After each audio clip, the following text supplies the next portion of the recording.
Assalamualaikum warahmatullahi wabarakatuh. Selamat pagi anak-anak tingkat 4 agroindustri.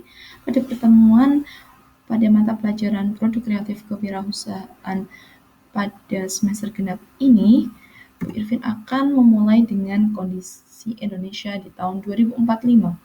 Sekarang hingga 2045, Indonesia mengalami yang dinamakan bonus demografi. Ialah kondisi di mana usia produktif lebih besar daripada usia non-produktif. Hal ini perlu disikapi dengan bijak, mengingat juga adanya revolusi industri 4.0 di mana tenaga kerja manusia yang dibutuhkan lebih sedikit daripada tenaga kerja mesin. Karena pada era ini dituntut untuk serba efektif dan efisien. Lantas, bagaimana dengan kita? Kita perlu membekali diri dengan skill-skill tambahan.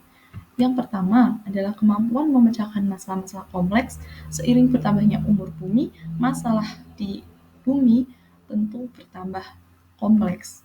Kemudian kemampuan berpikir kritis untuk merumuskan solusi. Selanjutnya adalah kreativitas, di mana solusi dari permasalahan yang ada itu yang kreatif dalam memecahkan permasalahan. Dan yang keempat adalah people management, di mana kita juga dituntut untuk dapat menangani manusia. Nah, ini lanjutannya yaitu kemampuan bekerja sama. Karena bekerja individu daripada bekerja sama akan lebih terlihat hasilnya ketika kita bekerja sama. Kalau bekerja cepat, memang bekerja secara sendiri-sendiri. Kalau kita tujuannya akan besar, kita perlu bekerja sama. Dan yang keenam adalah diperlukan kecerdasan emosional. Jadi tidak sekedar kemampuan secara kognitif, tapi emosional kita itu juga perlu dicerdaskan.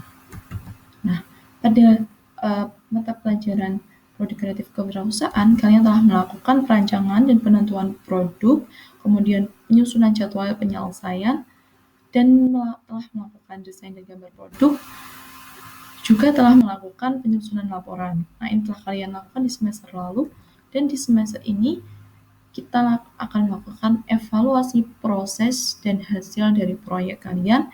Dan yang keenam, kita akan belajar tentang promosi dan pemasaran produk. Nah, kita perlu belajar dari Toyota, karena kita tengah mengalami persamaan kondisi di mana Toyota memulai usahanya, yaitu ketika Jepang tengah porak-poranda dalam kekalahan di Perang Dunia Kedua. Sedangkan kita juga tengah merangkak di tengah situasi pandemi. Nah, razia apa sih yang dilakukan Toyota? Ternyata bukan hal teknis tentang produknya atau bahan bakunya, tapi adalah kerja timnya, yaitu dengan mengedepankan saling menghargai. Dan yang kedua adalah semangat untuk belajar dan memperbaiki terus-menerus. Kalau bahasanya sih introspeksi, tapi nggak hanya diam saja, dia dilakukan dengan action seperti itu. Nah, sekarang coba kita asah skill people management kalian dengan melakukan evaluasi terhadap kerja tim kalian kemarin. Nah, posisikanlah diri kalian sebagai pemimpin.